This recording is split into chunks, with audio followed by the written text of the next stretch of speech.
Mon père a vendu mon pantouse pour le mariage de ma sœur. Ils m'ont dit d'être reconnaissante. J'ai souri avant de leur révéler un détail crucial sur l'appartement qui les a fait blêmir. J'ai atterri à Paris juste après le crépuscule, ce genre de douce soirée bleutée qui fait briller toute la ligne d'horizon. Après une semaine à Lyon pour une revue de clientèle, mon esprit était encore à moitié dans un autre fuseau horaire, à moitié dans le rythme tranquille des aéroports et des taxis.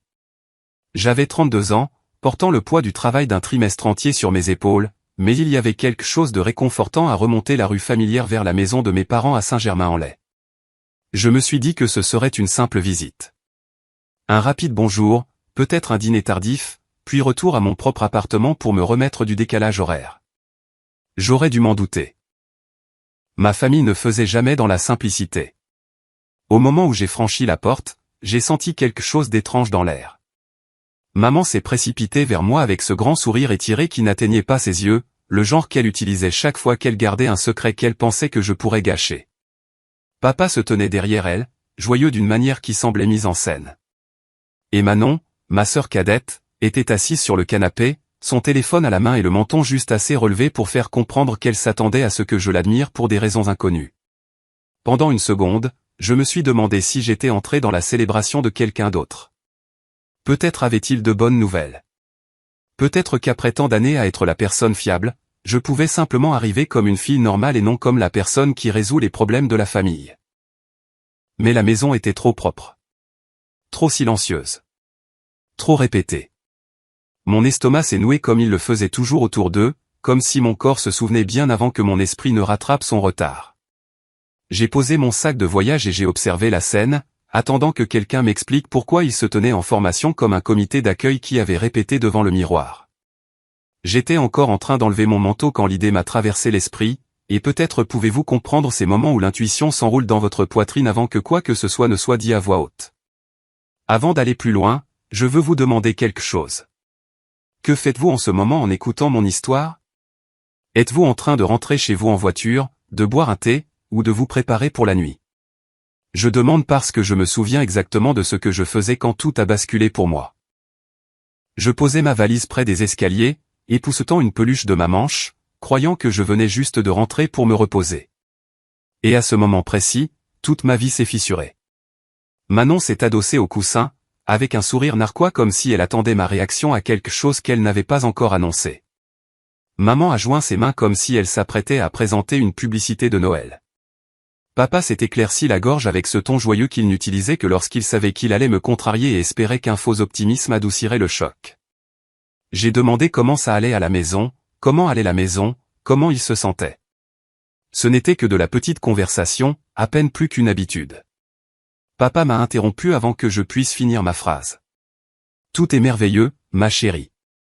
En fait, quelque chose d'important est arrivé pendant que tu étais parti. Quelque chose qui nous excite tous beaucoup. Mon cœur a battu une fois, lourdement. Ce ton signifiait toujours des ennuis. Toujours. Je me suis ressaisi et j'ai demandé ce qui s'était passé. Papa s'est frotté les paumes des mains comme il le faisait quand il espérait passer rapidement sur les conséquences de ce qu'il avait fait. Maman a hoché la tête à côté de lui comme une pom-pom girl silencieuse. Manon a incliné le menton comme si elle attendait des applaudissements. Et puis papa l'a dit. On a vendu ton pantouse. Je me suis figé. C'était silencieux. Le genre de silence qui vous coupe le souffle. Le pantouse. Mon pantouse. Celui que j'avais acheté après une décennie à m'épuiser au travail, après avoir bâti une carrière pendant que ma famille s'appuyait sur moi financièrement, émotionnellement, s'attendant silencieusement à ce que je les porte comme une poutre d'acier porte le poids d'un toit entier. J'ai fixé le visage de papa, attendant qu'il rie de sa propre blague, mais il a juste continué à sourire, fier de lui. Je lui ai demandé de répéter parce que j'avais sûrement mal entendu. J'étais sûrement trop fatigué par le voyage. Mais maman est intervenue, expliquant joyeusement que l'endroit était vide de toute façon, que ça n'avait aucun sens qu'il reste inutilisé quand j'étais si souvent absente. Elle a dit qu'il s'était occupé de tout pour moi, comme si voler une propriété était la même chose qu'arroser les plantes de quelqu'un. Avant que je puisse parler, Manon s'est enfin levée. Elle s'est approchée de moi avec cet éclat ravi comme si tout ce qui se passait était une bonne nouvelle. Elle a dit que l'argent allait servir à son mariage. Elle l'a dit comme si elle annonçait un acte de charité pour lequel il s'attendait à ce que je les remercie. Son mariage, qu'elle planifiait déjà comme si elle était de la royauté, avec un prix qui aurait pu acheter une petite maison au bord d'un lac. Elle l'a dit comme si mon Pantouse était une ressource familiale à laquelle elle avait droit. Je leur ai demandé pourquoi. Pourquoi vendrait-il quelque chose qui m'appartenait? Papa a haussé les épaules comme si de rien n'était. Il a dit que je ne l'utilisais jamais. Il a dit qu'il était juste là, vide. Maman a ajouté que les familles partagent les choses, que nous devons tous faire des sacrifices les uns pour les autres, et que c'était pour une occasion joyeuse. Manon a rejeté ses cheveux en arrière et m'a dit de ne pas être dramatique. Elle l'a dit comme on crache un noyau. Elle a dit que je devrais être reconnaissante qu'ils aient utilisé l'argent pour quelque chose de significatif. Elle a dit que je pourrais toujours acheter un autre endroit puisque je gagnais tellement d'argent de toute façon. J'ai senti ce vieux coup familier derrière mes côtes, celui qui venait d'années à être la fille responsable qui ne causait jamais de problème, qui payait les factures en silence, qui intervenait dans chaque crise, qui n'obtenait jamais de reconnaissance à moins d'être utile. J'ai regardé ma famille et j'ai réalisé qu'aucun d'entre eux ne voyait ce qu'ils avaient fait comme étant mal. Aucun d'entre eux ne ressentait de culpabilité, de honte ou d'hésitation. Papa m'a tapoté l'épaule. Il a dit que nous étions tous d'accord que le grand jour de Manon en valait la peine. Maman m'a serré la main comme pour me réconforter pour quelque chose que je devrais être fier d'abandonner. Manon a dit que les mariages n'arrivaient qu'une fois dans une vie et qu'elle méritait que le sien soit parfait. Je suis resté là, sentant comme si le sol s'était déplacé d'un centimètre vers la gauche et que j'étais la seule à essayer de me tenir droite. Il voulait que je sourie. Il voulait que je dise que c'était bien. Il voulait que je leur permette de réécrire l'histoire pour qu'ils soient de généreux héros faisant des ajustements pour le bien commun. Je l'ai vu sur leurs trois visages. Ils s'attendaient à la même Chloé que j'avais toujours été, celle qui avalait sa colère avec un signe de tête polie, qui ne les défiait jamais, qui croyait qu'être une bonne fille signifiait n'avoir aucune limite. Alors j'ai pris une inspiration. Une longue, lente, profonde inspiration. Ma poitrine n'a pas tremblé. Mes mains n'ont pas tremblé. J'ai posé mon sac à main sur la table de l'entrée et j'ai croisé les bras calmement. Quelque chose à l'intérieur de moi s'est mis en place, pas de la colère, pas du choc, mais de la clarté. Une certitude profonde qu'ils étaient allés trop loin et ne comprenaient même pas à quel point. Ils attendaient que je craque. Je n'ai pas craqué. J'ai souri à la place. Un petit sourire. Contrôlé. Stable. Le genre qui rendait toujours Manon nerveuse parce qu'elle ne pouvait jamais deviner ce que je pensais quand je faisais ça. Papa a finalement demandé si j'avais quelque chose à dire. Maman a penché la tête vers moi comme si elle voulait que son approbation soit tamponnée sur mon front. Manon a croisé les bras et a haussé les deux sourcils comme si elle me mettait au défi de discuter. Je les ai tous regardés, puis j'ai dit lentement, le Pantouse que vous avez vendu était en fait. Le visage de papa a perdu toute couleur avant même que j'aie fini ma phrase. Le sourire de maman s'est effondré. La confiance de Manon a vacillé juste assez pour que ses yeux se tournent sur le côté. Et c'est exactement là que j'ai arrêté de parler. J'ai laissé le silence s'installer entre nous, épais et lourd, parce que pour la première fois de ma vie, je n'étais pas la seule à me sentir ébranlée.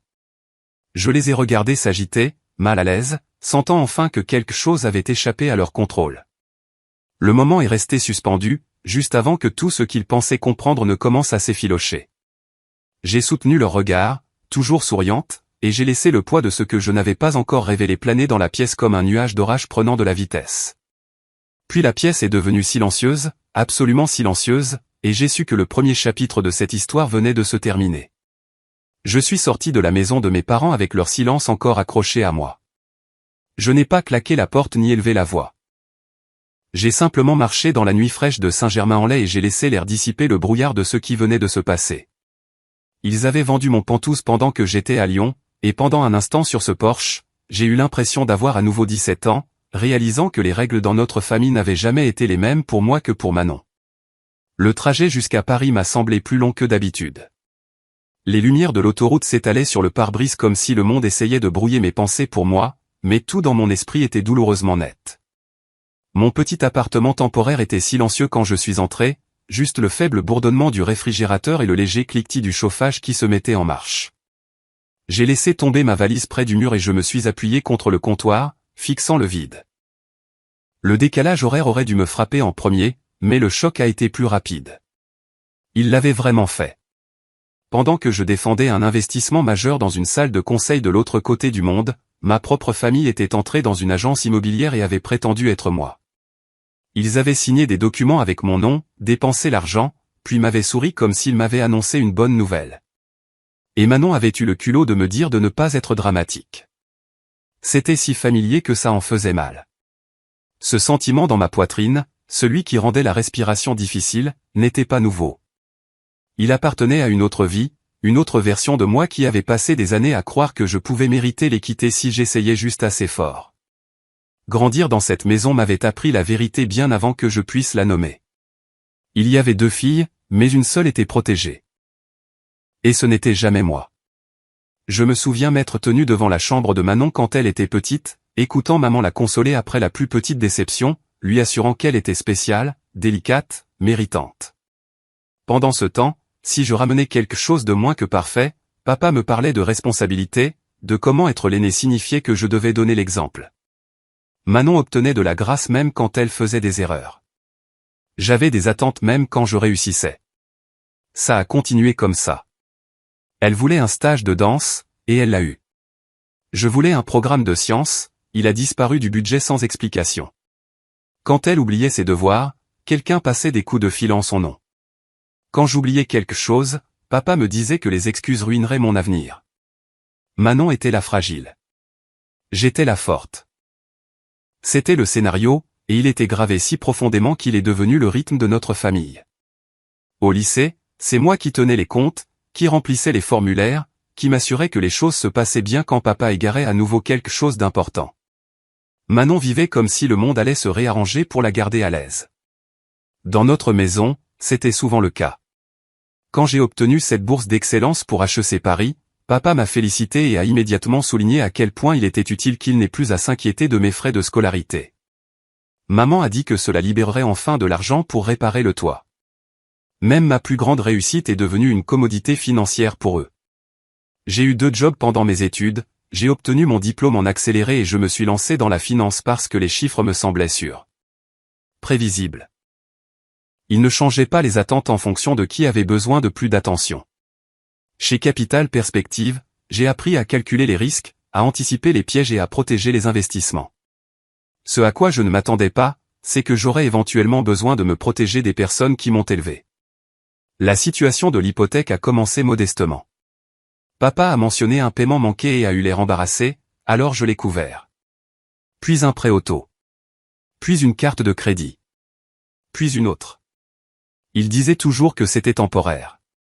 Ils agissaient toujours comme s'ils détestaient avoir besoin d'aide. Mais au fond, je pense qu'ils savaient qu'ils pouvaient compter sur moi pour arranger ça, même si cela signifiait me vider jusqu'à la dernière goutte. Pendant ce temps, Manon passait ses débuts de vingtaine à traiter l'argent comme des accessoires de théâtre. Vêtements, voyages, meubles qu'elle ne pouvait pas se permettre. Elle ne semblait jamais inquiète parce qu'elle savait que maman et papa trouveraient un moyen. Et quand ils ne le pouvaient pas, je le ferais. Quand j'ai acheté le Penthouse à 28 ans, c'était le premier vrai signe pour moi-même que j'avais bâti ma propre vie. De haut plafond, le soleil entrant à flot chaque matin, un balcon qui encadrait la ligne d'horizon de Paris comme un tableau. Je me suis tenu dans ce salon vide le jour de mon emménagement et je me suis promis que quoi qu'il arrive avec ma famille, cet espace m'appartiendrait entièrement. 1 an plus tard, l'un des associés principaux de mon cabinet m'a remarqué en train de lire des documents juridiques et m'a posé des questions à ce sujet. Quand je lui ai dit que j'explorais des moyens de protéger mes actifs, il a écouté attentivement. Puis il a dit que si j'avais une dynamique familiale qui me rendait nerveuse, je ne devrais jamais rien laisser d'important à mon nom personnel. Non pas par méchanceté, a-t-il dit, mais parce que certaines personnes croient simplement qu'elles ont un droit sur tout ce que vous construisez. J'ai pensé au sentiment constant de Manon d'avoir droit à tout, aux demandes de maman imbibée de culpabilité, aux commentaires subtils de papa liant mon succès au devoir familial. J'ai entendu l'écho de chaque moment où ils ont transformé mes réussites en leur filet de sécurité. J'ai donc suivi le conseil de l'associé. 6 mois plus tard, la société Holding Nova a été créée, avec son nom un peu sec et tout, dans un seul but. Posséder légalement le Penthouse que j'avais acheté avec mes propres revenus. L'acte de propriété a été transféré correctement, enregistré correctement, et personne dans ma famille ne le savait. À l'époque, cela semblait paranoïaque. Ce soir, cela semblait prophétique. Je me suis éloigné du comptoir, je suis allé dans le petit salon et je me suis assise avec mon ordinateur portable sur les genoux. Le silence de l'appartement semblait plus pur que le silence de la maison de mes parents. Ce silence-là avait été plein d'attente, plein du poids du rôle que j'avais joué toute ma vie. Celui-ci était le mien. Je me suis connecté à mes emails et j'ai trouvé le dossier Nova Ridge. Chaque document s'est ouvert avec un léger clic. Les registres de constitution. Le transfert de titres. Les échanges de mai avec l'avocat. L'acte certifié listait la société comme unique propriétaire. Pas moi. Pas mes parents. Pas quiconque ayant jamais profité de mon sens de l'obligation. Ma poitrine s'est desserrée. Pour la première fois depuis que papa a dit on a vendu ton Penthouse, j'ai senti le sol se raffermir sous mes pieds. Ils avaient falsifié une signature sur un document qui ne représentait plus la propriété. Ils avaient vendu quelque chose qu'ils croyaient être à moi, mais leur erreur était de supposer que je me laisserais toujours sans protection. J'ai fermé les yeux un instant, laissant cette vérité s'installer comme du sable chaud. Puis je les ai ouverts et j'ai téléchargé chaque fichier, les sauvegardant sur mon disque sécurisé, mon esprit déjà en mouvement vers ce qui devait se passer ensuite. Ce n'était pas la rage qui m'emplissait. C'était la clarté. Le genre que vous ressentez quand une vie de schéma finit par avoir un sens indéniable. Mon téléphone a vibré avec un message de Manon. Je n'y ai même pas jeté un coup d'œil. Je connaissais le ton sans le lire. Accusation. Reproche. Exigence. Elle avait passé toute sa vie à croire que les autres existaient pour la rattraper. Ce soir ne serait pas différent. Mais j'étais différente. J'ai regardé l'écran, la preuve irréfutable que le Penthouse était en sécurité et légalement protégé, et j'ai ressenti quelque chose que je n'avais pas ressenti depuis des années. Le pouvoir. Pas sur eux, mais sur moi-même. Sur l'histoire dans laquelle ils m'avaient forcé. Sur la peur que si je ne maintenais pas tout en marche, toute la famille s'effondrerait.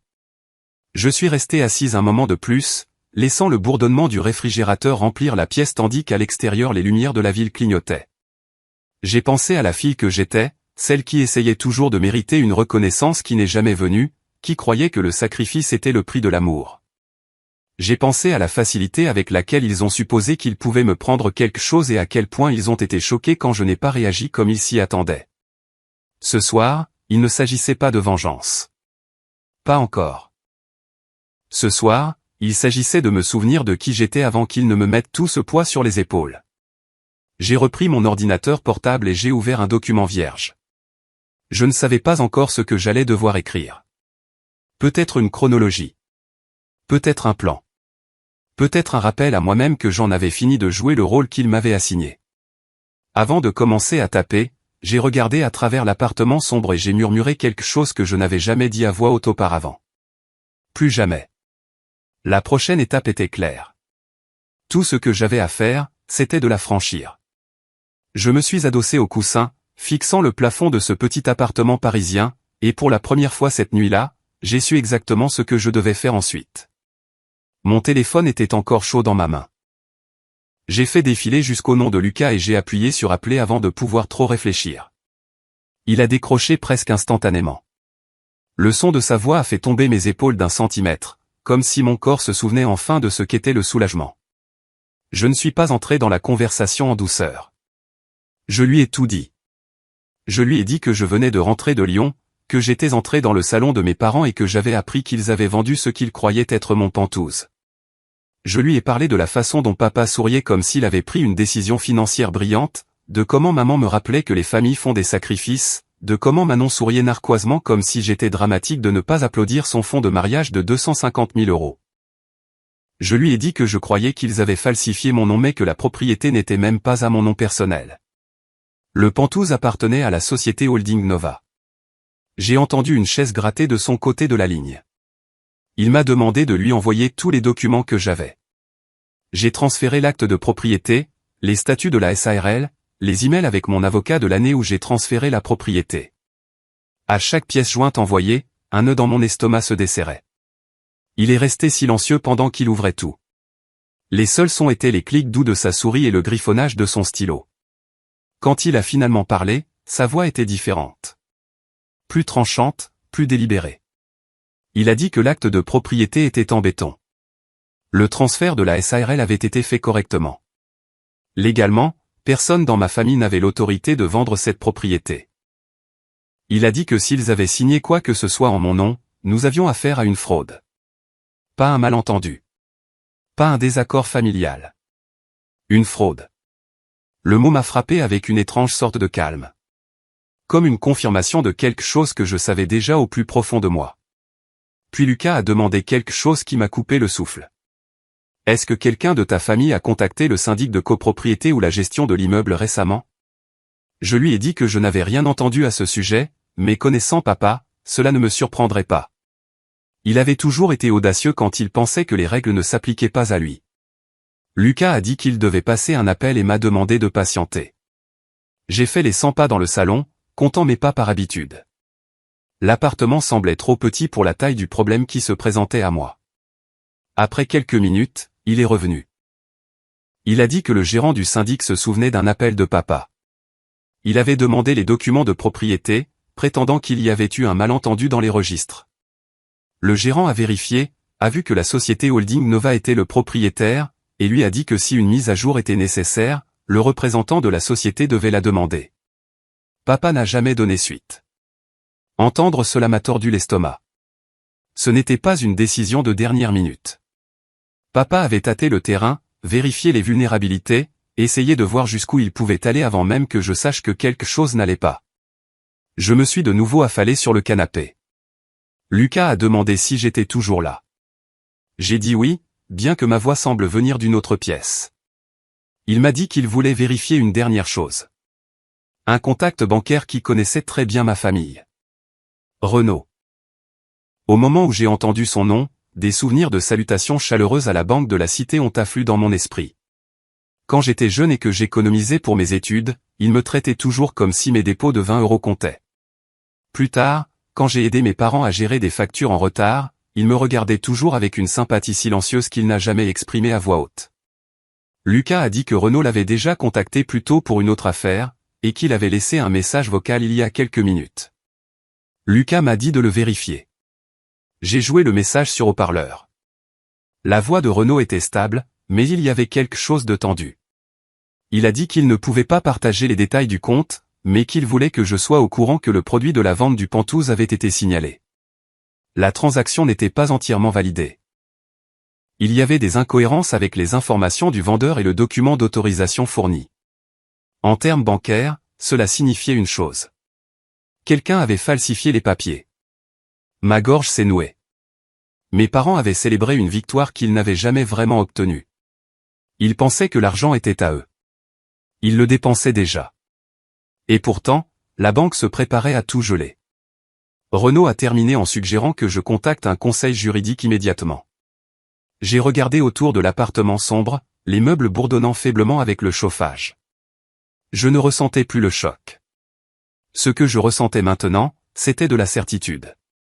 Lucas a demandé comment j'allais. J'ai presque ri. La vérité, c'est que je me sentais comme si la foudre m'avait traversé. Toute ma vie, on m'avait dit de ne pas créer de problèmes. Ce soir, les problèmes m'avaient trouvé, et je me sentais étrangement stable au milieu de tout ça. Il a dit que nous devions agir vite. Il a énuméré les prochaines étapes, claires et méthodiques. Si j'envoyais une autorisation formelle par écrit, il pourrait intervenir auprès de la société de titres et demander que toute la transaction soit mise en attente.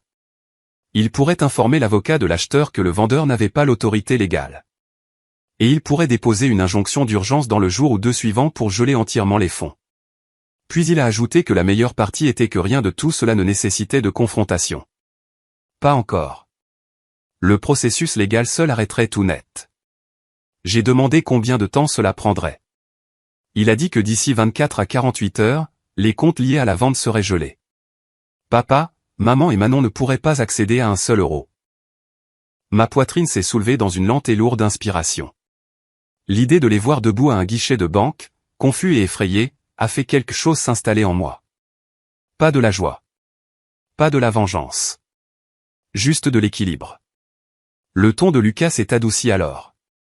Il connaissait ma famille. Il m'avait vu nettoyer leurs dégâts pendant des années. Il m'a dit que les gens comme mes parents ne changent que lorsque les conséquences deviennent trop lourdes à ignorer. Et ils croyaient que ces conséquences se formaient déjà autour d'eux. Je me suis redressé, le poids dans ma colonne vertébrale s'allégeant. J'ai réalisé que cette fois, je n'avais pas à les protéger. Je n'avais pas à arranger les choses. Je n'avais pas à me plier en quatre pour qu'il soit plus facile pour eux de profiter de moi. Il m'a demandé de vérifier mes emails. J'ai ouvert son message et j'ai trouvé une lettre d'autorisation prête pour ma signature. Je l'ai lue ligne par ligne. Elle déclarait que moi, en tant qu'associé gérante de la société Holding Nova, je l'autorisais à agir au nom de la société, à demander des registres, à initier des blocages légaux et à notifier toutes les parties impliquées d'une fraude potentielle. Ma main n'a pas tremblé en tapant mon nom. Un deuxième email est arrivé juste après. Il avait besoin de copies de ma carte d'identité, des documents de constitution originaux de la SARL, et d'un bref résumé des événements avec mes propres mots. J'ai tout envoyé en quelques minutes. Il a répondu qu'il commencerait immédiatement. La pièce semblait différente. Plus chaude. Comme si j'avais enfin trouvé ma place. Lucas a demandé si j'avais eu d'autres nouvelles de mes parents. Je lui ai dit que non, et que je m'attendais à ce que le prochain appel de leur part vienne quand ils réaliseraient que l'argent sur lequel ils comptaient n'apparaissait pas sur leur compte. Pendant un moment, aucun de nous n'a parlé. Ce n'était pas une pause inconfortable. C'était le genre de pause qui précède la chute du premier domino. Puis Lucas s'est éclairci la gorge. Il a dit une dernière chose, presque dans un murmure. Il a dit que papa allait regretter ce qu'il avait fait bien plus tôt que je ne l'imaginais. J'ai pensé à cette soirée à Saint-Germain-en-Laye. Papa arpentant la pièce avec fierté, maman rayonnant de suffisance, Manon suintant le triomphe comme un parfum. Aucun d'eux n'a pensé une seconde que ce qu'ils avaient fait était mal. Aucun d'eux n'a imaginé qu'il pourrait y avoir des conséquences. Mais les conséquences arrivaient. Prudemment. Silencieusement. De cette manière que seule la loi peut avoir. J'ai remercié Lucas, sincèrement, profondément, d'une manière que je n'avais remercié personne depuis longtemps. Il m'a dit d'essayer de me reposer. J'ai dit que je le ferais, même si nous savions tous les deux que je n'allais pas beaucoup dormir cette nuit-là. Quand j'ai raccroché, l'appartement semblait plus calme. Je suis allé à la fenêtre et j'ai regardé les lumières de Paris, dispersées dans l'obscurité comme de minuscules signaux d'un monde qui continuait de bouger même quand le mien semblait suspendu. J'ai pensé au visage de papa quand j'ai dit le pantouse que vous avez vendu était en fait. Je me suis souvenu de la façon dont le sourire s'était fissuré sur les bords, de la façon dont la prise de conscience s'était glissée dans ses yeux comme une ombre sur un mur. Il ne savait pas ce qui allait arriver. Pas encore. Mais la vérité avait déjà commencé sa lente et régulière progression vers lui.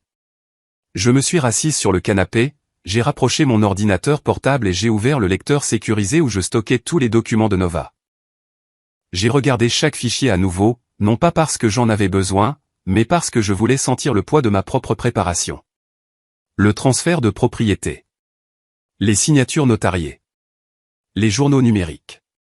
Toutes les démarches silencieuses que j'avais entreprises pour me protéger sans même savoir quand j'en aurais besoin. Ce soir, j'en avais besoin. J'ai fermé l'ordinateur portable doucement. Pour la première fois depuis Lyon, ma respiration était pleine et régulière. Ce qui allait suivre serait compliqué, et émotionnel, et probablement douloureux, mais pour une fois, je n'entrais pas dans la ligne de feu sans armes. Je me suis levé, je suis allé dans la petite chambre et je me suis assise sur le bord du lit. Mon téléphone a de nouveau vibré. Manon. Je l'ai laissé s'éteindre sans le toucher. Je me suis allongé lentement, fixant le plafond. Demain commencerait le véritable dénouement. Et je savais exactement qui y serait empêtré. Mais pour l'instant, pour ce soir, j'ai laissé mes yeux se fermer, laissant le silence s'installer autour de moi comme une lourde couverture que j'avais méritée. Et je me suis permis la plus petite, la plus douce des pensées. Cette fois, ce n'est pas moi qui paierai le prix. J'ai gardé les yeux fermés pendant quelques secondes le lendemain matin, laissant le calme de l'appartement s'installer avant de me souvenir de ce qui attendait derrière ce silence. Le dénouement avait commencé, exactement comme je le savais. Et le premier signe est apparu avant même que je ne me lève. Mon téléphone a vibré sur la table de chevet, cliquetant comme s'il essayait de s'échapper. Je l'ai attrapé, m'attendant à Lucas, mais l'identifiant de l'appelant affichait un nom différent. Céleste. L'organisatrice de mariage de Manon. Je l'ai laissé sonner. Puis sonner encore. Puis encore jusqu'à ce qu'il tombe enfin sur la messagerie vocale. Un instant plus tard, ma boîte de réception s'est allumée avec une série de mails, chacun marqué urgent ou aide ou réponse immédiate nécessaire. J'ai ouvert le premier. Le ton de Céleste était frénétique. Les paiements ne passaient pas. Les banques traînaient. Les fournisseurs exigeaient une confirmation. La date pour le lieu de réception était en péril. Elle avait besoin que quelqu'un, n'importe qui, lui explique ce qui se passait.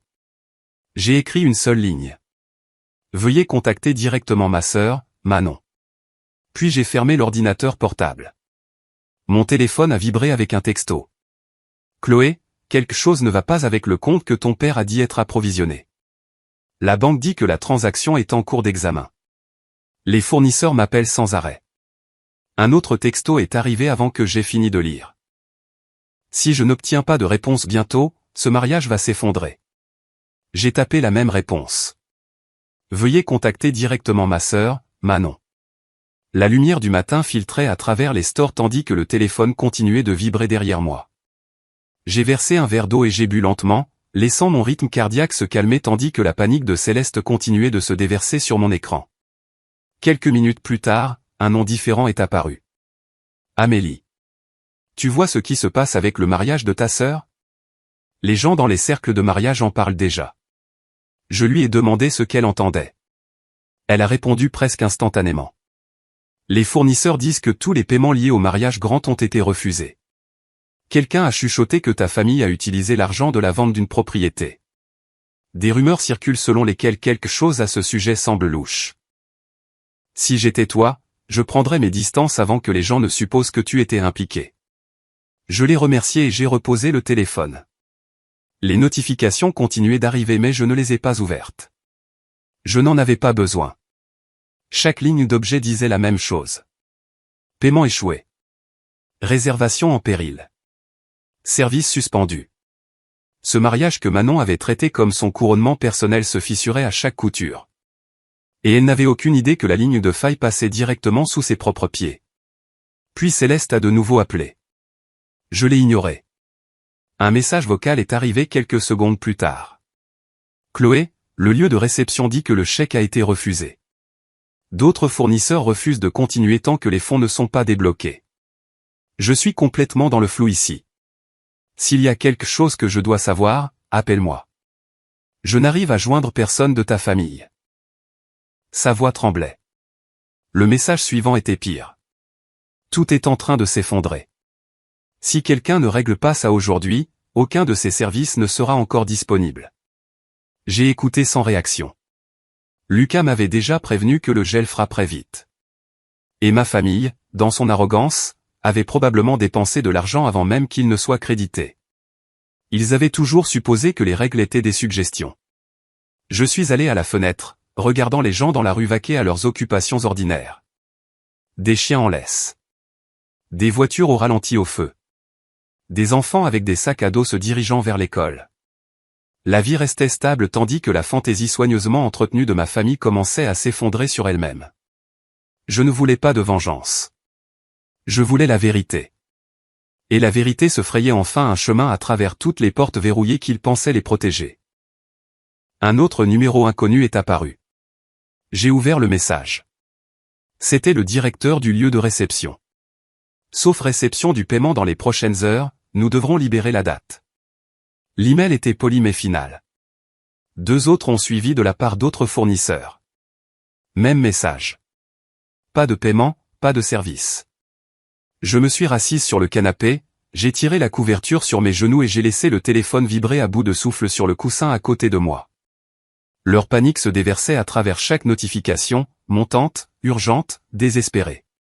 Mais rien de tout cela ne m'a touché. J'avais passé des années à être la personne qui tenait tout ensemble. La responsable. La réparatrice.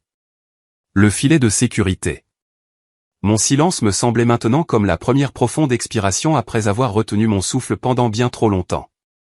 Un dernier appel de Céleste est arrivé. Je n'ai pas bougé pour répondre. Puis un texto. S'il te plaît, Chloé. Je n'arrive pas à joindre ta famille. Ta sœur m'appelle toutes les quelques minutes. Les fournisseurs menacent d'annuler. Je perds le contrôle ici. Dis-moi juste ce qui se passe. Une longue pause. Je ne veux pas voir ce mariage s'effondrer. J'ai tapé la même réponse qu'auparavant. Veuillez contacter directement ma famille. Puis j'ai mis le téléphone de côté et je me suis adossé au coussin, laissant chaque notification glisser sur l'écran comme un tonnerre lointain.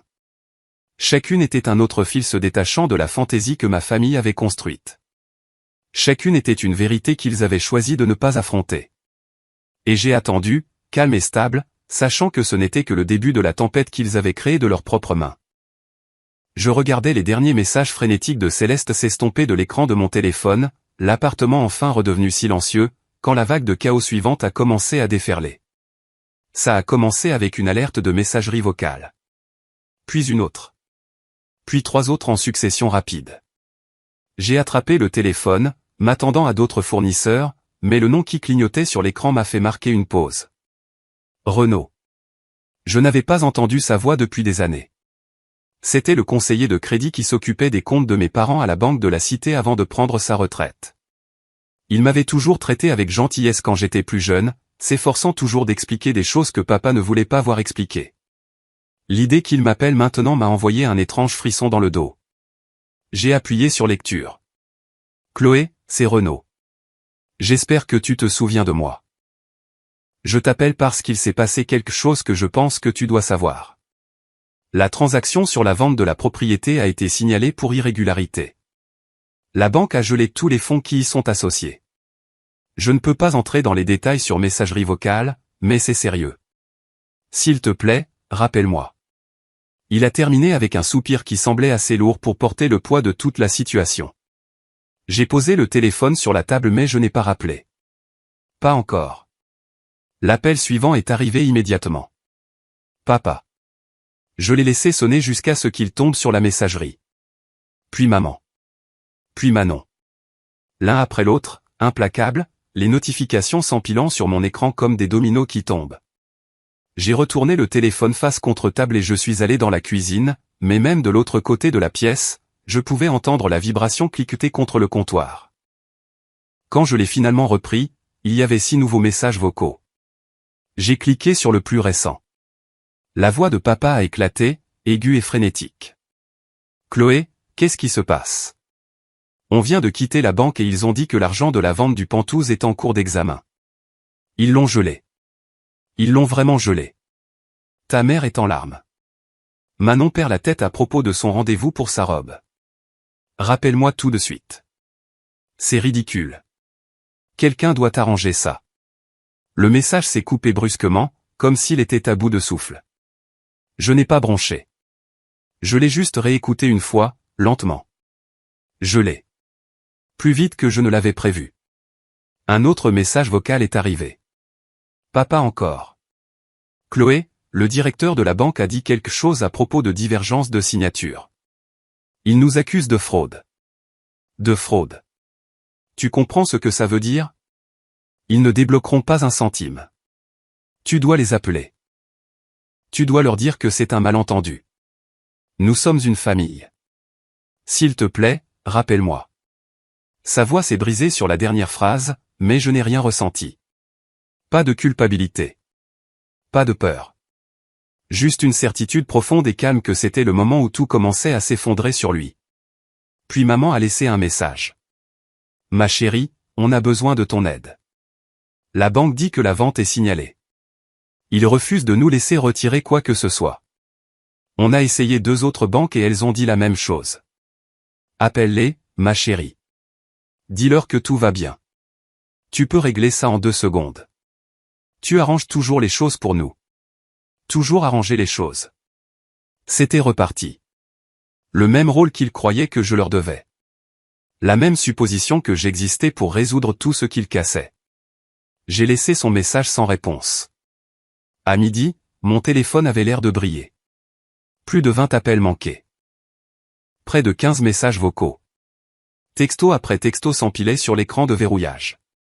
C'est celui de Manon que j'ai ouvert en premier, bien que je ne sache pas pourquoi. J'espère que tu es contente. La boutique a annulé mon essayage parce que le paiement a été refusé 2 fois. 2 fois. Fais quelque chose. Tu es en train de ruiner mon mariage. J'ai posé le téléphone et je suis allé à la fenêtre, laissant la lumière du soleil réchauffer le côté de mon visage. Dehors, un camion de livraison est passé en grondant. Un couple marchait main dans la main. Un cycliste pédalait à travers l'intersection. La vie continuait, stable et inconsciente. Ma famille, en revanche, était en pleine spirale. Un autre appel de papa est arrivé. Je l'ai laissé aller sur la messagerie, puis j'ai appuyé sur lecture. Chloé, je viens de parler à une autre banque. Ils ont tout gelé lié à cette vente. Ils ont dit qu'une enquête est en cours. Ils ne voulaient rien me dire de plus. Chloé, s'il te plaît, j'ai besoin que tu m'appelles. Je pense que quelque chose ne va vraiment pas. Je pense qu'on a des ennuis. Son souffle s'est coupé avant que le bip ne mette fin au message. C'était la première fois qu'il avait l'air effrayé. Puis est venu le message où l'illusion s'est finalement brisée. Chloé, c'est papa. J'ai besoin que tu me rappelles. Ta mère panique. La banque parle de documents falsifiés. Ils disent que la vente pourrait être invalide. Ils veulent qu'on reste disponible pour des questions. Chloé, si tu sais quelque chose à ce sujet, tu dois me le dire. Ce n'est pas une blague. S'il te plaît. J'ai rembobiné le message une fois de plus pour entendre le mot que papa n'utilisait presque jamais. S'il te plaît. J'ai senti l'air changer autour de moi, comme juste avant qu'un orage n'éclate. Ça arrivait. Ils commençaient à comprendre que ce qu'ils avaient fait n'était pas seulement une trahison. C'était un crime. Et personne ne viendrait les sauver cette fois. Je me suis assise à la table de la cuisine avec mon verre d'eau et j'ai réécouté les messages dans l'ordre, observant la progression de l'irritation à la confusion puis à la peur. C'était un schéma que je connaissais bien. Je l'avais vu chaque fois que la vie cessait de se plier dans la direction que papa attendait. Le message suivant était plus court. Il est arrivé à 12h41. Chloé. Je sais que tu reçois ces messages. Appelle-moi. On doit régler ça. J'ai besoin de toi. Les derniers mots lui ont échappé comme s'ils avaient un goût désagréable dans sa bouche. C'est alors qu'un autre appel est arrivé, et j'ai regardé l'écran s'allumer à nouveau avec son nom. Je l'ai ignoré, mais 10 secondes plus tard, une icône de messagerie vocale est apparue. Celui-ci était différent, cependant. Je pouvais l'entendre avant de le jouer. Quelque chose dans le silence semblait plus lourd. J'ai appuyé sur lecture. Chloé. C'est papa. Le directeur de la banque vient de me dire que les fonds ne seront pas débloqués. Pas aujourd'hui. Pas demain. Ils ont tout gelé. Ils examinent les signatures. Ils parlent à quelqu'un du bureau du greffier du tribunal. Je ne sais pas ce qui se passe, mais je pense. Je pense qu'on a fait une énorme erreur. Rappelle-moi. S'il te plaît, appelle-moi. Il avait l'air perdu. Complètement perdu. Mais toujours pas désolé. Pas encore. Le message s'est terminé brusquement, avalé par le bruit de fond d'un hall animé. J'étais sur le point de poser le téléphone quand il a de nouveau vibré. Cette fois, c'était un numéro inconnu. Je l'ai laissé aller sur la messagerie vocale. Un instant plus tard, la transcription est apparue, et je l'ai parcourue. Ici la banque de la cité. Nous devons vous informer qu'il y a eu un incident impliquant votre père. Il est devenu agité lors d'une discussion sur les restrictions de compte. Nous lui avons demandé de quitter les lieux. Aucune autre mesure ne sera prise si la situation est résolue. Veuillez nous appeler si vous avez des questions. J'ai expiré lentement, laissant le poids de cela s'installer. Papa était retourné à la banque. Et il avait perdu le contrôle. Encore une fois. J'ai appuyé sur lecture sur le message pour l'entendre en entier. Il y avait un faible écho en arrière-plan, le bourdonnement immistakable d'un hall de banque animé. Puis une voix ferme, probablement un directeur de banque, disant quelque chose comme « Monsieur, vous devez baisser la voix » suivi de papa qui rétorquait qu'il volait son argent, qu'il n'en avait pas le droit, qu'il méritait des réponses. Un bruissement de mouvement a suivi, des chaises qui grattent, le ton sec de quelqu'un lui ordonnant de sortir. Puis le message a été coupé. Pour la première fois de la journée, j'ai ressenti quelque chose qui n'était ni de la colère ni de l'épuisement. C'était de la finalité. C'était la conséquence qu'il n'avait jamais cru l'atteindrait. Il avait toujours agi comme si le monde se plierait s'il poussait assez fort. Mais cette fois, le monde n'a pas bougé. Il a riposté. J'ai de nouveau placé le téléphone face contre table, laissant le silence s'installer. Dehors, le soleil commençait à descendre derrière les immeubles, projetant de longues ombres sur la rue. Un calme tranquille a envahi l'appartement, remplissant chaque coin comme une bouffée de chaleur. Papa apprenait ce que c'était que de perdre le contrôle. Maman apprenait ce que c'était que d'être impuissante. Manon apprenait ce que c'était que de voir un fantasme s'effondrer. Et ils l'apprenaient tous sans moi. Je suis resté près de la fenêtre, observant la lumière changeante, et j'ai ressenti la plus petite pointe de soulagement. Pas de la joie. Pas de la satisfaction. Juste la douce expiration qui vient quand la vérité commence enfin à parler d'elle-même. Quelque part à travers Saint-Germain-en-Laye, papa sortait de cette banque avec le poids de ses décisions pesant sur lui plus fort qu'il ne l'avait jamais imaginé. Et il n'avait aucune idée que ce n'était que le début. J'ai découvert à quelle vitesse la phase suivante a commencé environ 1 heure plus tard, lorsque mon téléphone s'est allumé d'une manière qui n'avait rien à voir avec les banques ou les organisateurs. Au début, ce n'était que quelques notifications d'Instagram. Puis une poignée de plus. Puis mon écran s'est transformé en une cascade de pings d'applications que je n'avais pas ouvertes depuis des semaines. J'ai froncé les sourcils, déverrouillé mon téléphone et j'ai vu ce qui avait tout agité.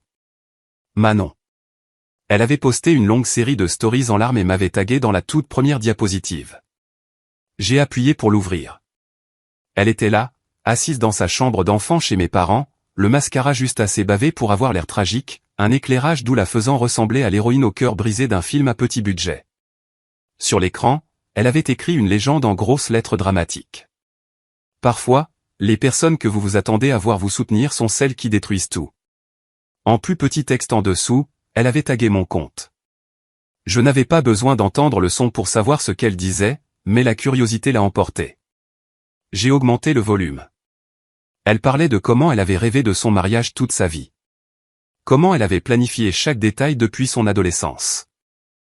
Comment sa famille avait pris des dispositions pour que son jour spécial soit enfin parfait après une vie de sacrifice. Puis sa voix a changé, un peu plus tranchante. Et maintenant, une personne de notre famille a décidé de nous savonner la planche. Elle l'a dit sans utiliser mon nom, mais le tag et le timing racontaient l'histoire.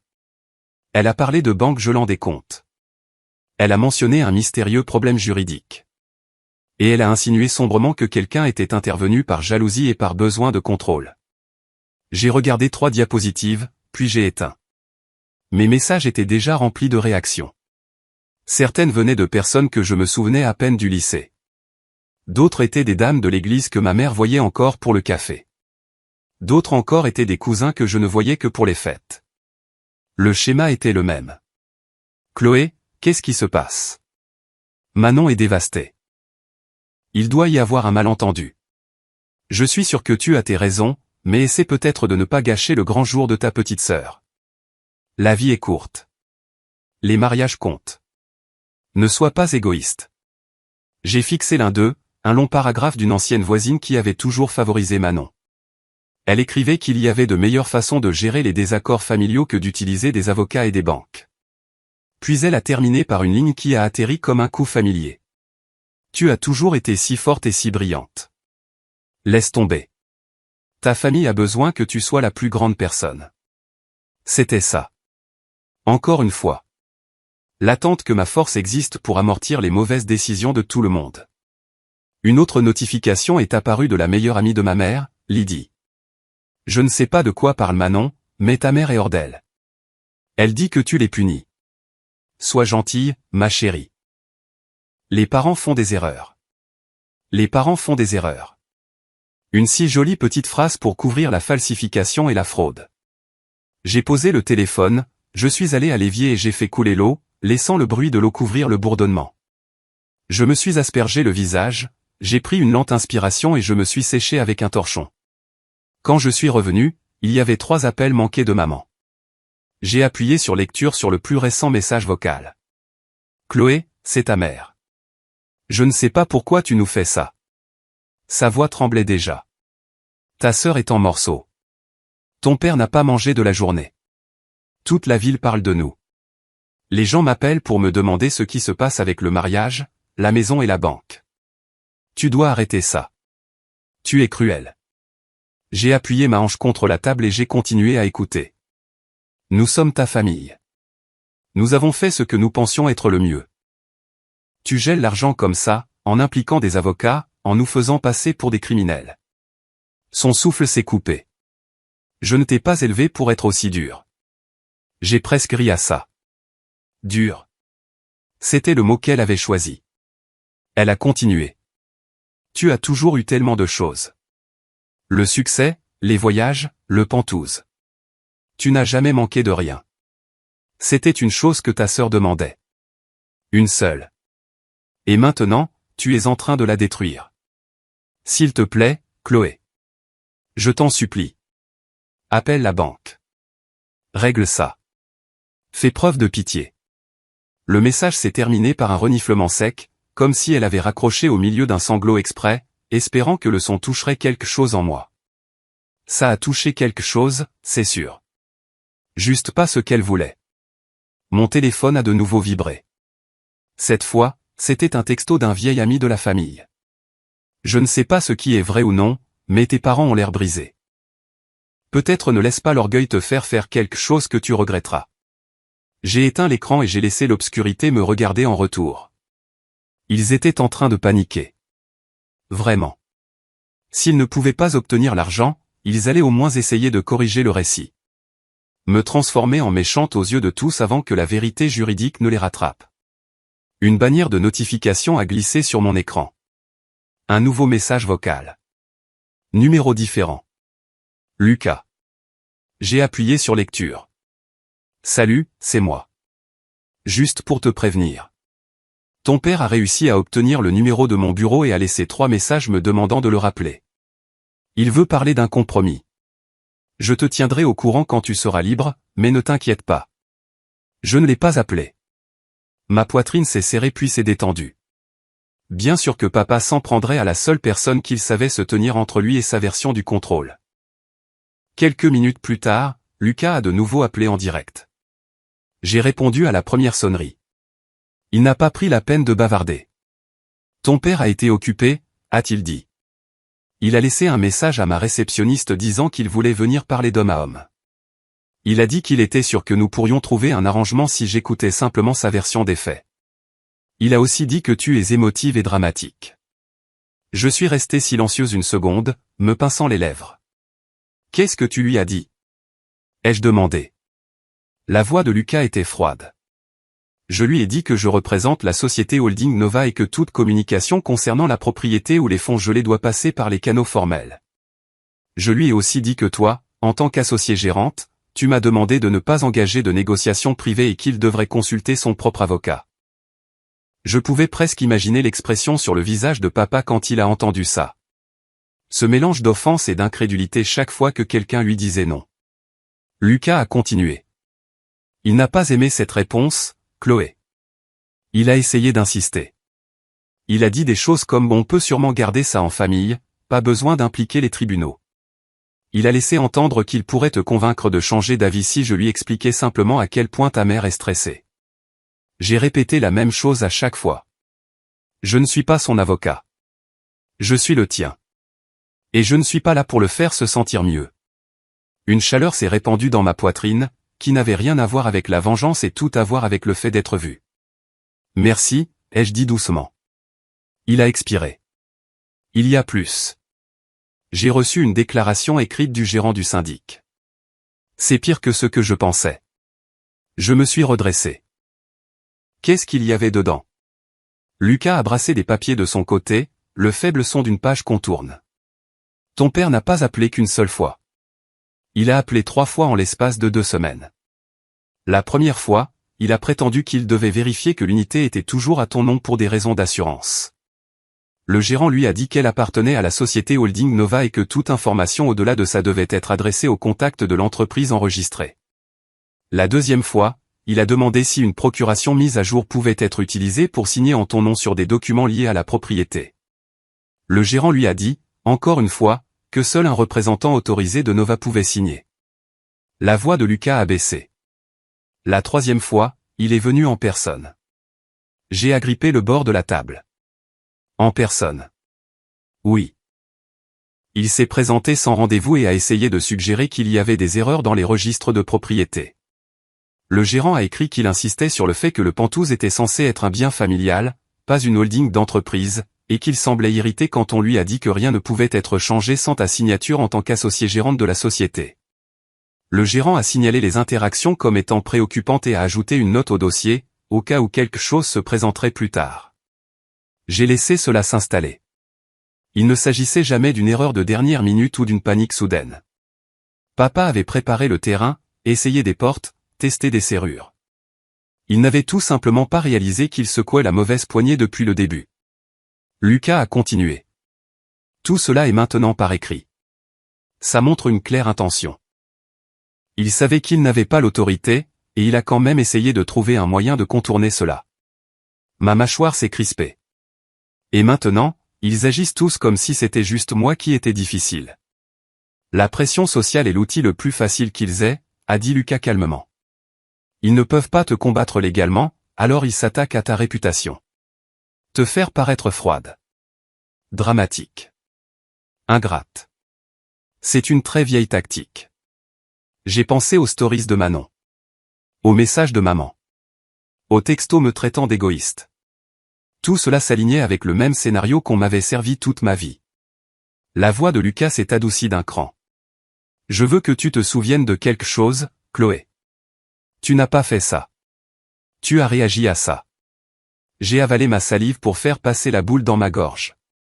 Je sais, ai-je dit. Du moins, ma tête le sait. Mon cœur est encore en train de rattraper son retard.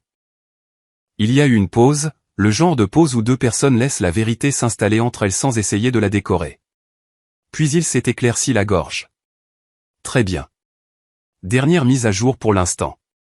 La banque a transmis notre dossier de fraude aux autorités locales plus tôt cet après-midi. L'inspecteur en charge m'a envoyé un bref accusé de réception.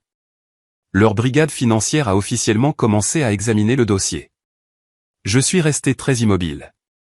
Alors la police est impliquée maintenant. Oui.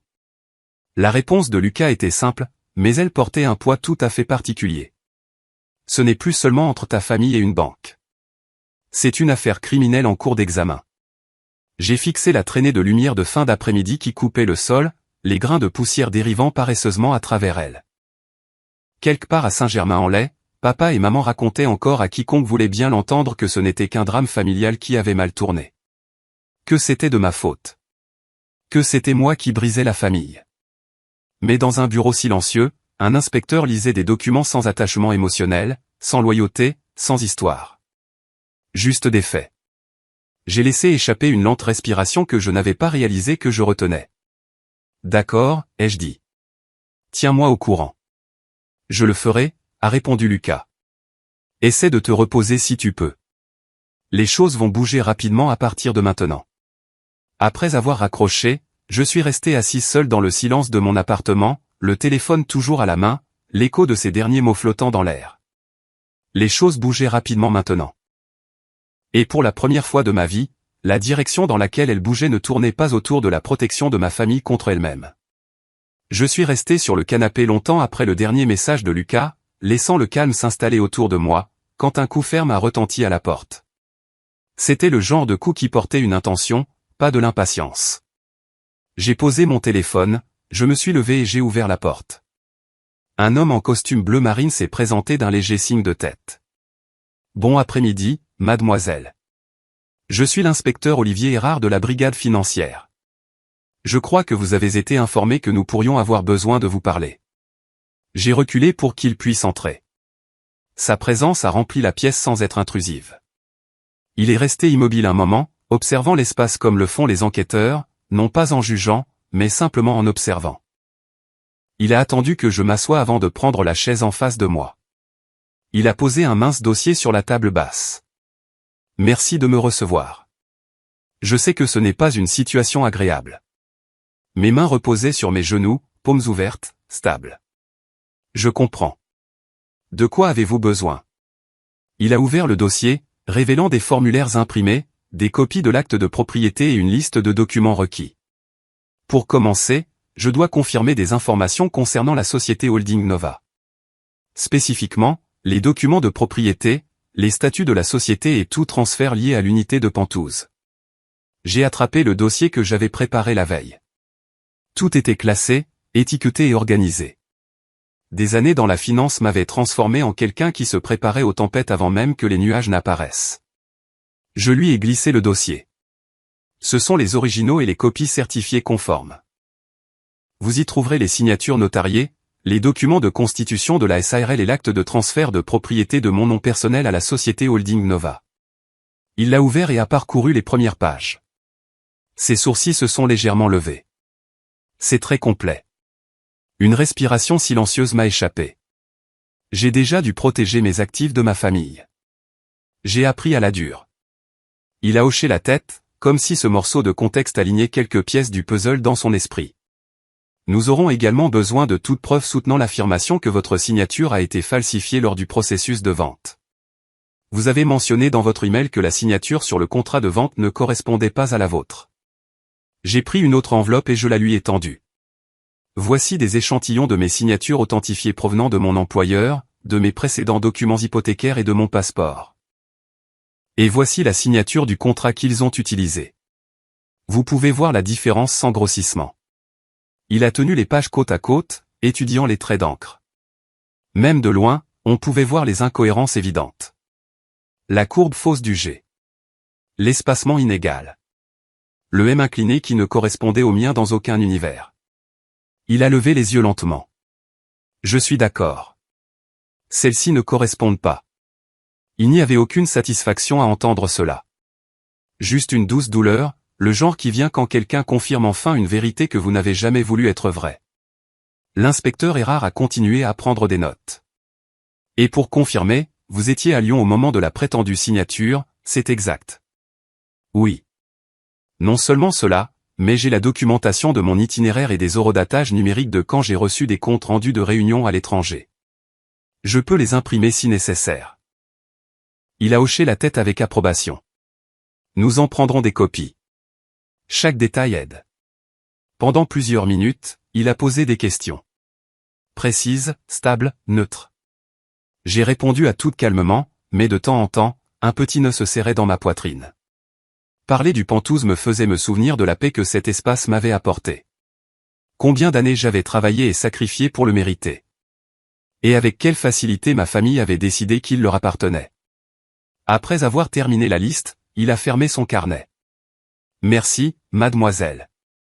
Je devrais également parler à chaque membre de votre famille concernant leur implication, leur connaissance de la propriété et leur compréhension de qui avait l'autorité pour exécuter une vente. J'ai hoché la tête. Je m'attendais à cette partie. Ils ne vont pas aimer ça. Il a offert un petit demi-sourire compatissant. Les gens aiment rarement ça, surtout quand la situation est aussi grave que celle-ci. Quelques heures plus tard, alors que l'inspecteur Erard rassemblait encore des dossiers dans mon salon, son téléphone a vibré.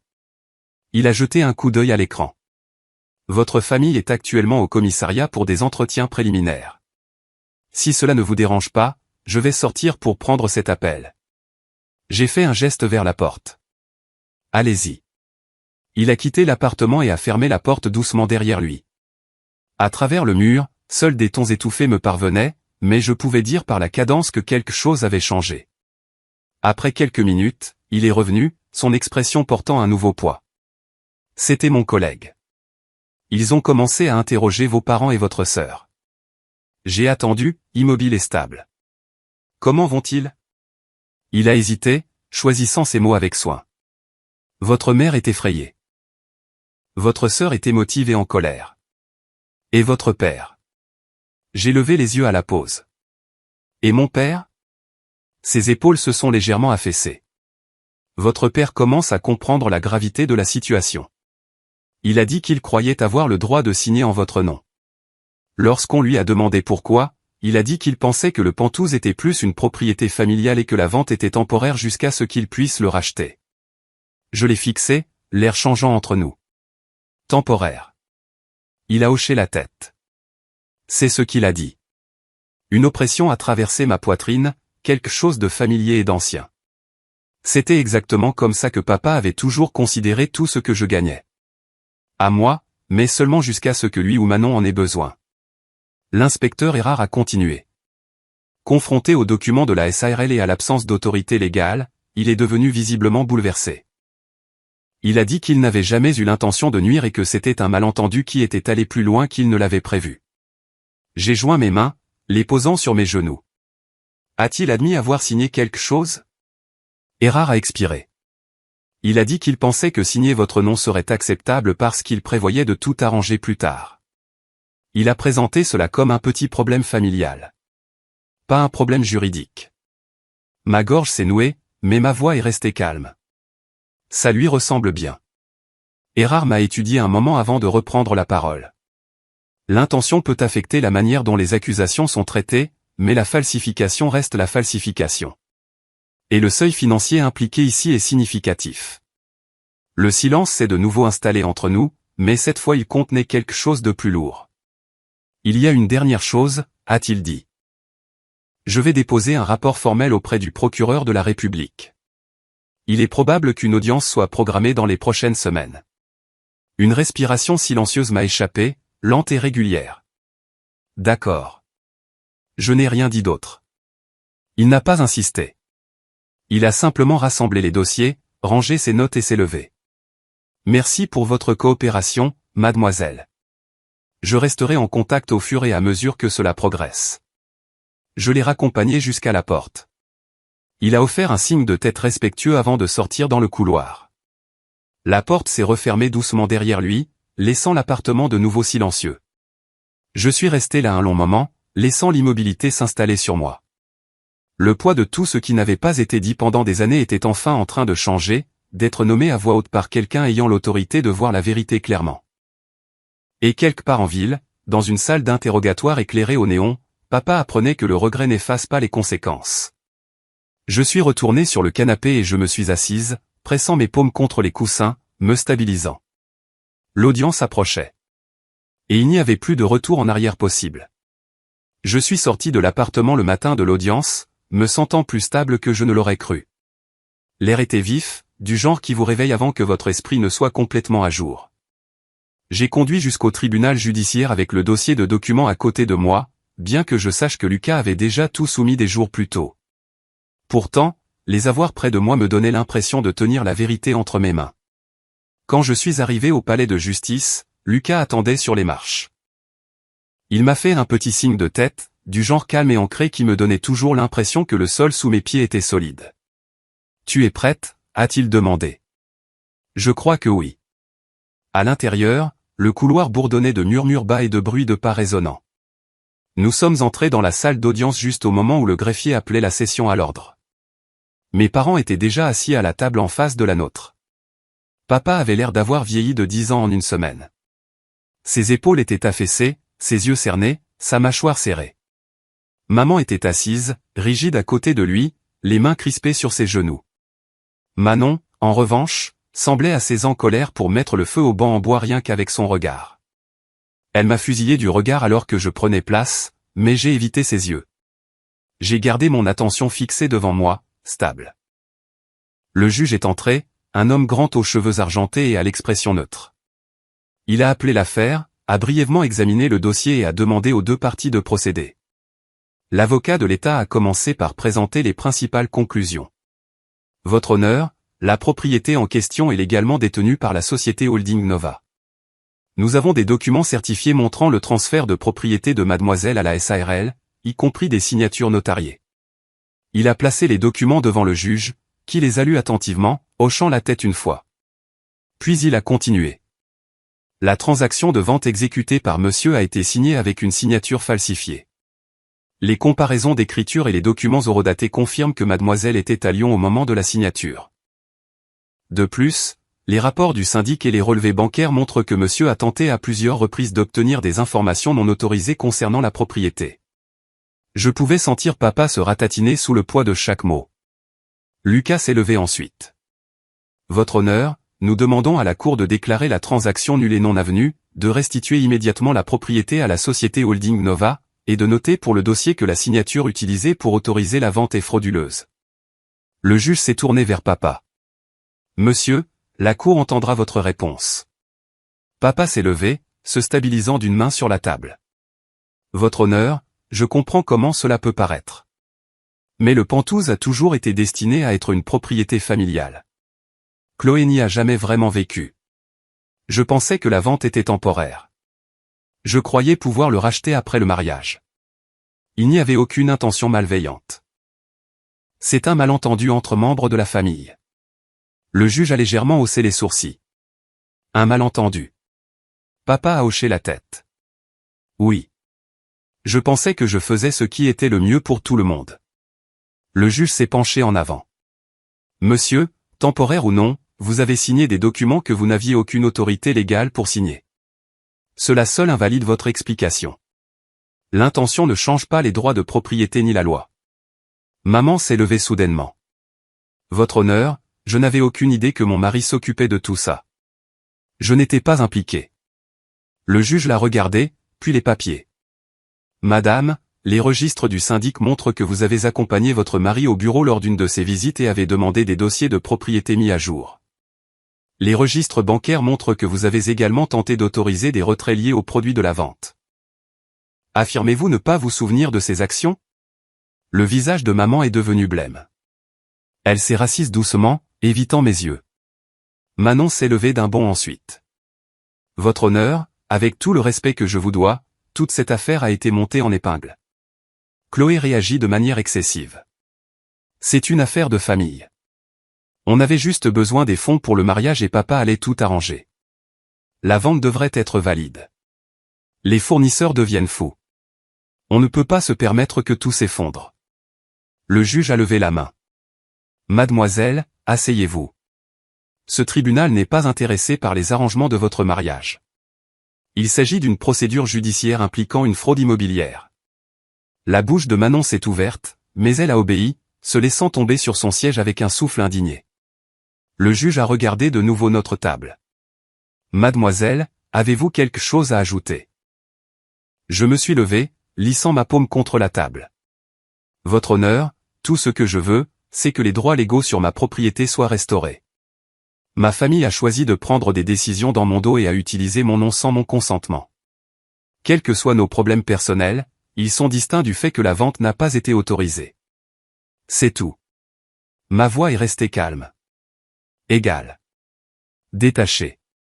Le juge a hoché la tête une fois, puis a joint ses mains. Les preuves montrent que la propriété a été transférée illégalement. La signature a été falsifiée. Le vendeur n'avait aucune qualité pour exécuter la vente. Par conséquent, la transaction est nulle. La propriété est restituée à la société Holding Nova avec effet immédiat. L'affaire restera sous enquête en attendant l'examen pénal. Une audience pourra être programmée dans les semaines à venir. Le marteau est tombé avec un bruit sec. Papa a expiré brusquement, comme si on lui avait enlevé tout l'air des poumons. Maman a couvert sa bouche. Manon a marmonné quelque chose dans sa barbe que je n'ai pas pu entendre mais dont je n'avais pas besoin. Lucas a doucement touché mon épaule avant de rassembler nos papiers. Allons-y, a-t-il dit doucement. Alors que nous nous levions et marchions vers la sortie, j'ai senti le poids des regards sur moi. Je ne me suis pas retourné. Je n'en avais pas besoin. Mais dans le reflet des portes vitrées devant moi, j'ai vu papa détourner rapidement le regard, comme si même croiser mes yeux était trop lourd pour lui maintenant. Maman a évité mon regard entièrement. Manon était assise, raide et bouillonnante, fumant comme si le verdict lui avait été destiné personnellement. Je suis sorti dans le couloir, l'air plus frais et étrangement plus léger qu'avant. À l'extérieur des portes de la salle d'audience, le bruit du bâtiment bourdonnait autour de nous, mais pendant un instant, tout semblait calme en moi. La vérité avait été dite. La loi avait fait son premier pas. La propriété était de nouveau à moi. Et derrière moi, ma famille ne pouvait même pas me regarder. Je suis sorti du palais de justice, l'air froid me caressant le visage, et pendant un instant, je me suis permis de respirer. Pas profondément, pas paisiblement, mais assez pour continuer à avancer. Le verdict avait été clair, les signatures avaient été exposées, et la propriété était de nouveau à moi. Mais les retombées ne faisaient que commencer. Dès le lendemain matin, le monde autour de ma famille avait changé d'une manière qu'ils ne pouvaient pas contrôler. Ça a commencé par un message d'Amélie. Pas de salutation, pas de préambule, juste un lien et une seule ligne. Je pensais que tu devrais voir ça avant que ça ne se propage. J'ai appuyé sur le lien. Il s'est ouvert sur un article en ligne d'un site d'investigation régional pour lequel elle écrivait parfois. Son nom apparaissait juste sous le titre. Une famille de Saint-Germain-en-Laye sous les projecteurs après une vente immobilière présumée non autorisée pour financer un mariage de luxe. Mon estomac s'est noué, bien que j'ai su que quelque chose comme ça allait arriver. L'article exposait tout. Pas de manière cruelle, pas de manière sensationnaliste, mais sur un ton factuel et constant qui rendait la vérité impossible à ignorer. Amélie avait écrit sur le Penthouse, la signature falsifiée, les fonds gelés et l'examen pénal en cours. Elle a mentionné les fournisseurs du mariage, les services annulés et les incohérences financières que la banque avait découvertes. Elle n'a jamais utilisé mon nom. Elle n'en avait pas besoin. Quiconque à Saint-Germain-en-Laye qui connaissait ma famille comblerait rapidement les blancs. J'ai lu lentement, ligne par ligne. Au moment où j'ai atteint le dernier paragraphe, je pouvais déjà imaginer les chuchotements commencer dans les quartiers, les cafés et les allées des supermarchés. J'ai posé mon téléphone, mais il a de nouveau vibré presque instantanément. Amélie a texté. Les gens parleront. Ils le font toujours. Mais au moins, les faits sont maintenant connus. J'ai répondu par un simple merci et j'ai de nouveau mis le téléphone de côté. Il a vibré 3 fois de plus. Puis 5. Puis il ne s'est plus arrêté. Je l'ai retourné et j'ai vu message après message de parents, de voisins, de connaissances, de personnes à qui je n'avais pas parlé depuis des années. Chloé, qu'est-ce qui se passe? Est-ce vrai que ton père a falsifié ton nom? C'est partout sur le groupe Facebook du quartier. Je n'arrive pas à croire qu'il t'ait fait ça. Il y avait de la sympathie. Il y avait de la confusion. Il y avait du jugement. Mais pas un seul message n'a essayé de défendre ce que ma famille avait fait. Même les parents qui disaient que Manon méritait plus que moi étaient silencieux maintenant. La notification suivante est venue de Céleste. Je ne l'ai ouverte que parce que son nom portait un poids différent après tout ce qui s'était passé. Elle a écrit. Je dois vous informer que j'ai reçu un avis de l'avocat du fleuriste. Ils me poursuivent pour avoir garanti le paiement sur la base des assurances de votre famille. 2 autres fournisseurs envisagent une action en justice. J'aurais aimé connaître la vérité plus tôt. J'ai fermé le message doucement. Céleste avait été prise entre 2 feux de mensonges qu'elle n'avait jamais accepté de porter. Peu de temps après, Amélie a envoyé une autre mise à jour. Les médias sociaux reprennent l'histoire. Les gens critiquent Manon pour la façon dont elle t'a traité. Des captures d'écran de ses publications de mariage sont partout. Je suis allé en ligne assez longtemps pour le voir par moi-même. Les commentaires allaient de la moquerie de son sentiment de droit à la critique de tout le spectacle du mariage. Ça ne faisait pas du bien à voir, mais ça ne faisait pas de mal non plus. C'était simplement inévitable. Puis une nouvelle information a fait surface. Une que je n'avais pas prévue. Un voisin m'a envoyé un message privé. Je ne savais pas que ton père avait perdu son travail il y a des mois. Maintenant, tout prend sens. Mon souffle s'est arrêté. Papa avait perdu son travail. Il y a des mois. Personne ne me l'avait dit. Personne n'y avait même fait allusion. Mais soudain, chaque décision désespérée, chaque coin coupé, chaque raccourci forcé, prenait un sens différent. J'ai ressenti une lueur de pitié que j'ai rapidement repoussée. Perdre un emploi était déchirant. Falsifier la signature de sa fille était criminel. D'autres messages ont afflué. Ta mère a essayé de contracter un prêt en utilisant ton nom il y a quelque temps. On a entendu dire qu'il avait été refusé. Est-ce vrai? J'ai fermé les yeux alors que les pièces s'emboîtaient. La banque avait signalé une demande de prêt suspecte des mois auparavant. Je me souvenais de l'alerte email générique. À l'époque, j'avais pensé que c'était du spam. Bien sûr que maman avait essayé quelque chose. Bien sûr qu'elle l'avait fait. Lucas a appelé alors que les messages continuaient de s'accumuler. Les choses s'accélèrent plus vite que prévu, a-t-il dit. Le bureau du procureur examine plus de documents. L'attention médiatique les fait bouger rapidement. Tu devrais éviter de parler aux journalistes si quelqu'un te contacte. Je le ferai, ai-je dit. Et Chloé, a-t-il ajouté, je veux que tu prennes du recul par rapport au bruit. Ce genre de récit public peut t'épuiser. Concentre-toi sur les faits, pas sur les opinions. Après avoir raccroché, je suis resté assise dans l'immobilité de mon appartement. Ma poitrine était serrée, comme si toutes les années à être la personne fiable, la silencieuse, la réparatrice, se frayaient enfin un chemin à travers mes côtes. Pour la première fois depuis longtemps, J'ai ouvert la liste de contacts de mon téléphone et j'ai fait défiler jusqu'à un nom que j'avais enregistré des mois plus tôt mais jamais appelé. Hélène Lambert. La thérapeute qu'une amie m'avait recommandée à l'époque où je pensais que mon stress était juste lié au travail. Je n'ai jamais donné suite. Je me suis toujours dit que je pouvais gérer les choses toute seule. J'ai composé son numéro avant de pouvoir me dissuader. Elle a décroché à la deuxième sonnerie. Ici Hélène. Salut. Ma voix a vacillé, me surprenant. C'est Chloé. Vous ne vous souvenez peut-être pas, mais je vous ai envoyé un email plus tôt cette année. Une amie vous avait recommandé. Je me souviens, a-t-elle dit doucement. En quoi puis-je vous aider aujourd'hui? J'ai hésité. Ma gorge s'est nouée. Puis la vérité est sortie, petite mais tranchante. Tout est en train de s'effondrer. Et je ne sais pas comment me sentir à ce sujet. Elle m'a demandé où j'étais et si je me sentais en sécurité. J'ai dit oui. Elle m'a demandé si j'étais seul. J'ai encore dit oui. Puis elle m'a invité à venir cet après-midi si je le voulais. J'ai donc conduit jusqu'à son bureau, un immeuble calme près du bord de la ville, niché entre un petit café et un fleuriste. Quand je suis entré, la chaleur m'a frappé en premier. Puis l'éclairage doux des lampes. Puis Hélène elle-même, offrant un sourire calme alors qu'elle me faisait signe de m'asseoir sur le canapé. Racontez-moi ce qui s'est passé, a-t-elle dit. Au début, j'ai parlé des faits. Le Pentouse, les documents falsifiés, le mariage, les fonds gelés, l'audience au tribunal. Ma voix est restée stable. Détachée. Comme si je racontais la vie de quelqu'un d'autre. Elle a écouté sans jugement.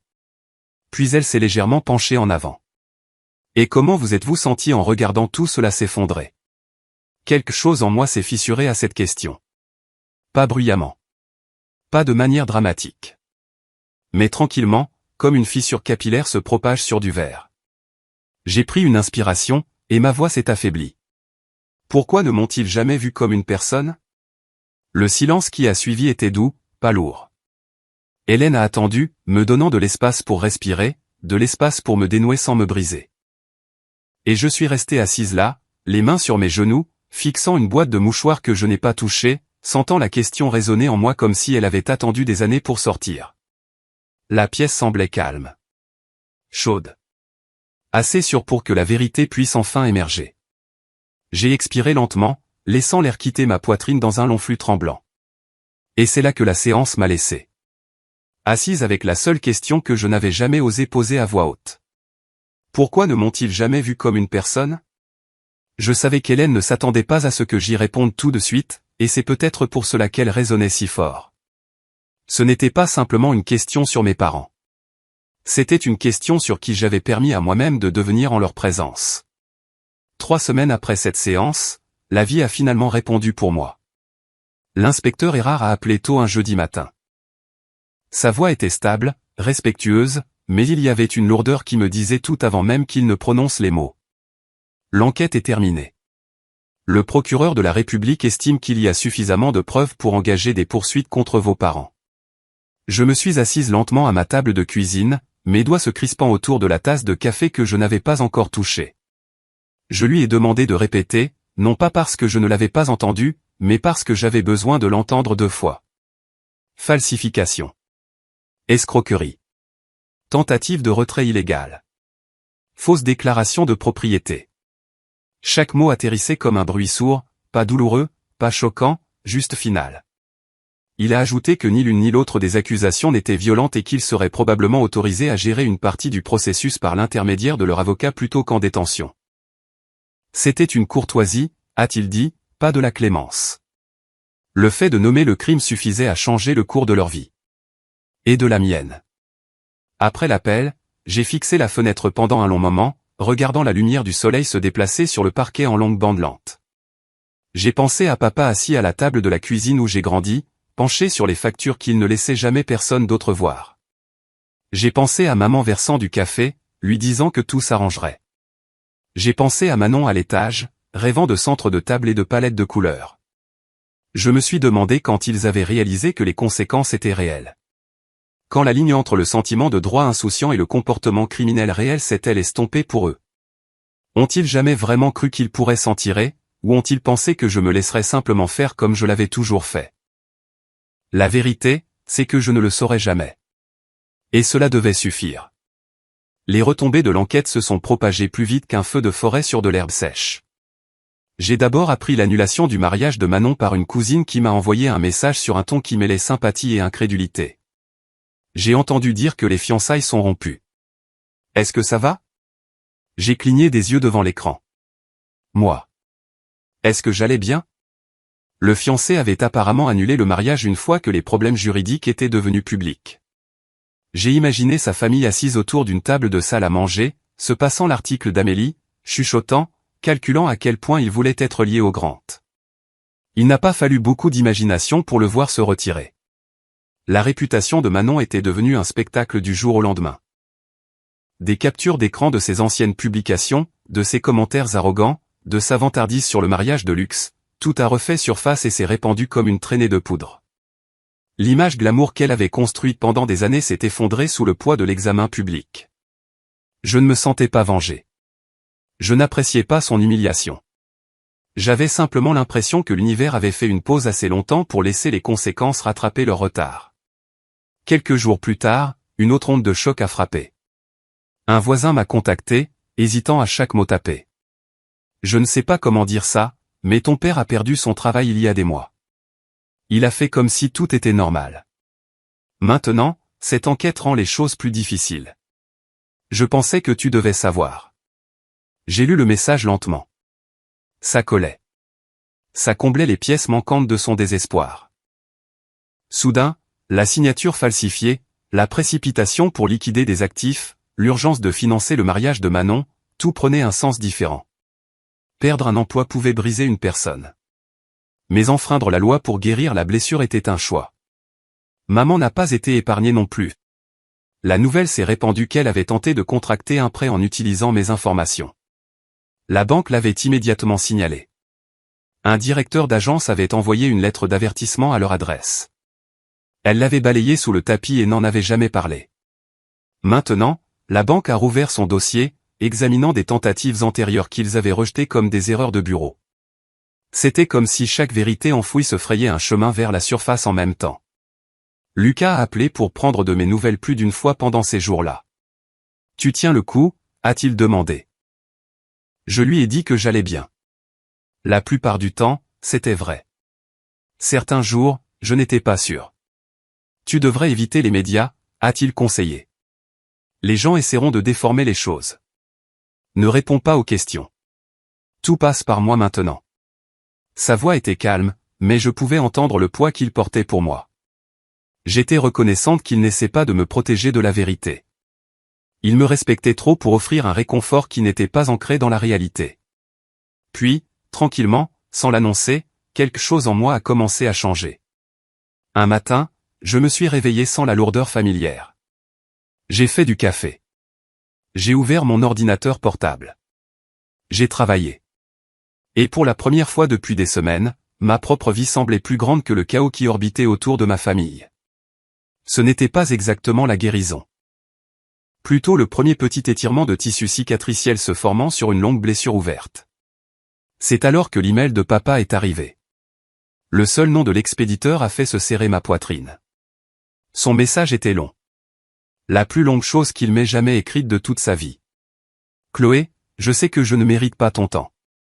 Je veux m'excuser. Je veux expliquer pourquoi j'ai fait ce que j'ai fait, mais les explications ne réparent rien. J'ai fait des choix que je pensais pouvoir contrôler. Je croyais pouvoir gérer les conséquences. Je n'ai jamais eu l'intention de te blesser. Il a continué en décrivant la perte de son emploi, l'embarras, la panique, le désir de donner à Manon le genre de mariage qui, pensait-il, la ferait se sentir valorisée. Il a écrit sur la honte qu'il a ressentie lorsque la banque a remis en question son autorité. Il a écrit sur le moment où l'inspecteur Erard l'a confronté à des documents qu'il ne pouvait pas nier. Puis il a écrit la seule phrase que je n'aurais jamais pensé voir. Tu méritais mieux que ce que je t'ai donné. J'ai lu l'email 2 fois. Puis une 3e fois.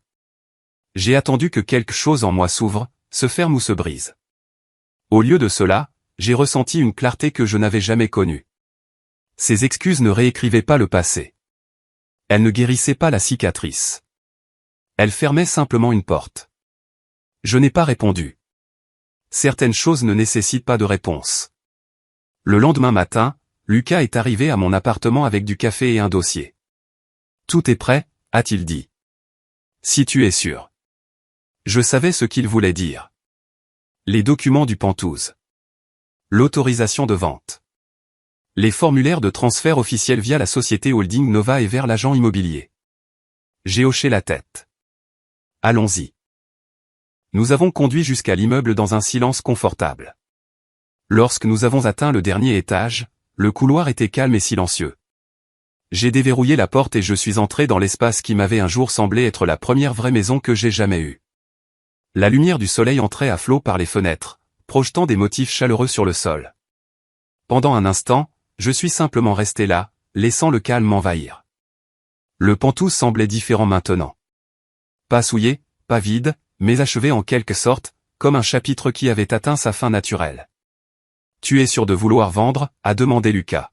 « Oui. » « Pourquoi ?» Je me suis approché de la fenêtre et j'ai regardé la ville dans laquelle j'avais construit ma vie. Les toits s'étendaient à l'horizon, haut, stable et sûr. Parce que je veux une vie qui soit uniquement à moi. Pas quelque chose de lié à ce qu'ils ont essayé de prendre. Pas quelque chose qui porte le souvenir de ce combat. Quelque chose de nouveau. Quelque chose d'intact. Il a hoché la tête lentement. Alors, rendons ça officiel. Nous nous sommes assis à l'îlot de cuisine pendant que je signais les documents un par un. Quand j'ai eu fini, il les a glissés dans sa mallette et s'est levé. « C'est fait » a-t-il dit doucement. « C'est fait » ai-je répété. Nous sommes sortis ensemble. L'ascenseur a sonné doucement en arrivant. Je suis entré, regardant le couloir du Penthouse rétrécir derrière moi. Je n'ai pas regardé en arrière. Certains espaces sont destinés à être honorés et libérés. Dehors, l'air semblait plus léger. Plus pur. Comme si le monde s'était déplacé de quelques centimètres pour faire de la place à une vie que je n'avais pas encore vécue. Ce soir-là, après le départ de Lucas, je me suis assise près de ma fenêtre avec une couverture enroulée autour de mes épaules. Les lumières de la ville clignotaient doucement au loin. Les voitures se déplaçaient le long du boulevard en l'enflot. Je pouvais entendre de faibles rires d'un balcon voisin. La vie continuait. Et pour la première fois, j'avais l'impression que la mienne pouvait enfin commencer. J'ai pensé à la fille que j'étais. Celle qui essayait de gagner l'amour de sa famille en étant indispensable. Celle qui croyait que l'estime de soi était quelque chose de transmis plutôt que de construit de l'intérieur. Celle qui continuait à donner jusqu'à ce qu'elle soit trop fatiguée pour se souvenir de ce qu'elle voulait pour elle-même. J'ai murmuré dans la pièce silencieuse. Je te vois maintenant. Je ne te perdrai plus. Perdre ma famille de cette manière, c'était comme perdre un membre avec lequel j'avais déjà appris à vivre. Ça faisait mal, mais la douleur était nette. Honnête. Une blessure qui cicatriserait et resterait, mais qui ne me définirait plus. Et alors que j'étais assise là, j'ai réalisé que je ne pleurais pas ce que j'avais perdu. Je pleurais ce que je n'avais jamais eu. Une famille qui me voyait. M'aimait. Me respectait. Vers minuit, le deuil a cédé la place à autre chose. Le soulagement. Le genre qui vient quand vous posez enfin un poids que vous ne réalisiez pas que vous portiez depuis l'enfance.